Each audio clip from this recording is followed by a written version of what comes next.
Hi friends, ഞാൻ വന്നിരിക്കുന്ന അടിപൊളി ഒരു അടാറ് സിനിമയുടെ റിവ്യൂ ആയിട്ടാണ്. നമ്മുടെ സിനേഴ്സ് 2025 ഇറങ്ങിയിട്ടുള്ള ഒരു അടിപൊളി ഹോളിവുഡ് മൂവി.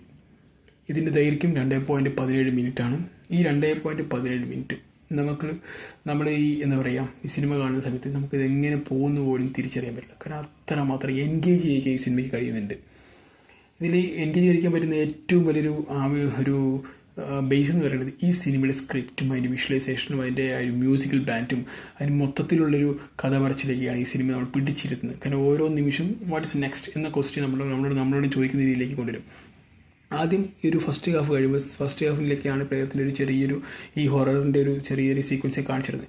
പിന്നെ സെക്കൻഡ് ഹാഫിലേക്ക് പോകുമ്പോൾ ഈ സിനിമ മൊത്തത്തിലാണ് നമ്മുടെ കയ്യിൽ നിന്ന് പോവില്ല, ആ ലെവലാണ്. കാരണം നമുക്ക് ഒരിക്കലും പ്രതീക്ഷിക്കാൻ പറ്റുന്ന രീതിയിലേക്ക് സിനിമയുടെ വളരുന്നുണ്ട്.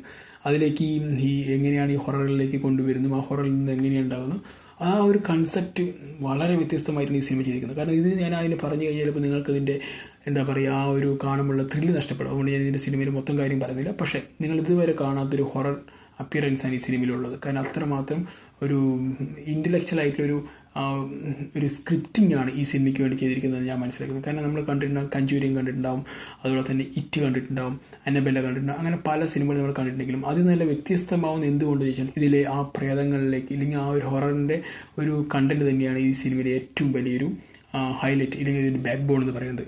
ഈ സിനിമയിൽ അഭിനയിച്ചിരിക്കുന്ന മറ്റ് ആക്ടേഴ്സ് എന്ന് പറയുന്നത് ഹാലി സ്റ്റീൻഫീൽഡ്, ഈ മൈൽസ് കാറ്റോണിൻ്റെ പെർഫോമൻസ് ഒരു രക്ഷത്തെ. കാരണം ആ പയ്യനുണ്ടല്ലോ കേരികള ഇങ്ങനെ ആടി തിമർക്ക ചെയ്തിരിക്കുന്നത്. പിന്നെ അതിനുശേഷം വുമി മൊസാബു, പിന്നെ ഓമർ ബെൻസൺ മില്ലർ, ഇദ്ദേഹമാണ് ഇതിൽ ചെറിയൊരു രീതിയിൽ ഒരു കോമഡിയെ കൊണ്ടുവരാൻ ശ്രമിച്ചത്. പക്ഷേ ആളിൻ്റെ പെർഫോമൻസും അട്ടാറാണ്. അദ്ദേഹത്തിൻ്റെ ചില മൂവ്മെൻറ്റ്സൊക്കെ കാണണം. ഈ ഇതിൻ്റെ ഈ നോർമൽ ഹ്യൂമൻ ബീന്ന് ഇദ്ദേഹം ഒരു പ്രേതമായി മാറുന്ന സമയത്ത് അദ്ദേഹത്തിൻ്റെ മൂവ്മെൻറ്റ്സൊക്കെ ഒരു രക്ഷയിലെത്താണ്. പിന്നെ ജാമി ലോൺസൺ, പിന്നെ ലീ ജൂൻ ലീ, അങ്ങനെ കുറേ ആക്ടേഴ്സ്, അവൻ്റെയൊക്കെ തന്നെ പെർഫോമൻസ് ഒരു രക്ഷയിലെത്താണ്. കാരണം ഈ സിനിമയ്ക്ക് എന്തുകൊണ്ട് നിങ്ങൾ കാണുമെന്ന് പറയുകയാണെങ്കിൽ 2025 ഈ സമയം വരെ ഏറ്റവും കൂടുതൽ സെർച്ച് ചെയ്തിട്ടുള്ള 5 സിനിമകൾ എടുക്കുകയാണെങ്കിൽ ഈ സിനിമ 5ാമത്തെ വരുന്നതാണ്. നിങ്ങൾക്ക് ചിലപ്പോൾ ഈ 5ാമത്തെ സിനിമ ഏതൊക്കെയാണ് 5 സിനിമ എന്ന് പറയുകയാണെങ്കിൽ സ്ക്വിഡ് ഗെയിം സീസൺ 1 അത് ഏറ്റവും കൂടുതൽ സെർച്ച് ചെയ്തിട്ടുള്ള ലിസ്റ്റാണ്. രണ്ടാമത്തെ പിച്ചി, പിന്നെ ഇറ്റ്, പിന്നെ എക്സ്, അതിനുശേഷം sinners. Top 10 most search horror movie on streaming today എന്നാണ് ഇതിൽ കൊടുത്തിരിക്കുന്നത്, ഗൂഗിൾ കൊടുത്തിരിക്കുന്നത്. അത്രമാത്രം ഇതിൻ്റെ ഒരു പ്രേക്ഷകർ ഏറ്റവും കൂടുതൽ കാണുകയും അതിനെക്കുറിച്ച് അഭിപ്രായങ്ങളും പറഞ്ഞൊരു സിനിമയും കൂടിയാണ്. വളരെ വ്യത്യസ്തമാണ്. ഇതിൽ നമ്മുടെ നായകൻ പ്ലേ ചെയ്യുന്നത് ട്വിൻസായിട്ടാണ്.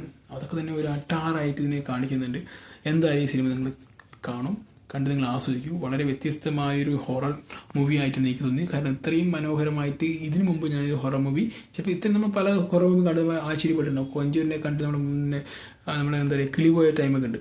പക്ഷെ അത് തന്നെ ഒരു വീട്ടിനുള്ളിൽ നടക്കുന്ന ഒരു ചെറിയൊരു പരിപാടിയൊക്കെ ആയിരിക്കും. പക്ഷെ നമുക്കത് അതിൻ്റെ പ്രേതത്തിൻ്റെ അത് കയറി വരുന്നു, അതിനുശേഷം അവർ ഉണ്ടാകുന്ന കുറേ ആക്ടിവിറ്റിയൊക്കെയാണ്.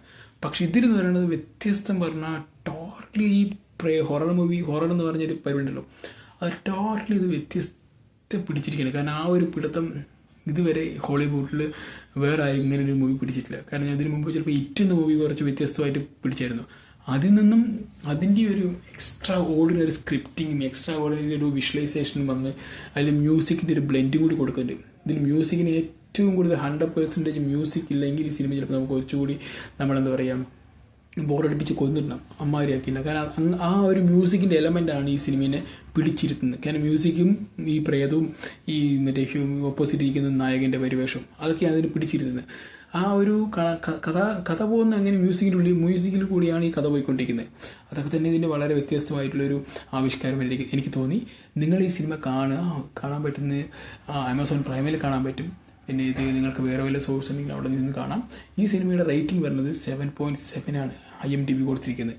അപ്പോൾ അതിൽ അത്രമാത്രം മികച്ച പ്രതികരണം കിട്ടിയൊരു മൂവിയും കൂടി ആയതുകൊണ്ട് നിങ്ങൾ ഈ സിനിമ കണ്ട് IMDb പ്രൈം വീഡിയോസിലും ഇതിന് 7.7 റേറ്റിംഗ് ഉണ്ട്. പിന്നെ ലെറ്റർ ബോക്സിൽ പറഞ്ഞാൽ അവിടെയും ഇതിന് 5ൽ 4.2 ഉണ്ട് റേറ്റിംഗ്. IMDb വന്നിട്ട് 7.7 കൊടുത്തിട്ടുണ്ട്. അപ്പോൾ അത്രമാത്രം നല്ലൊരു പ്രതികരണം കിട്ടിയ സിനിമയാണ്.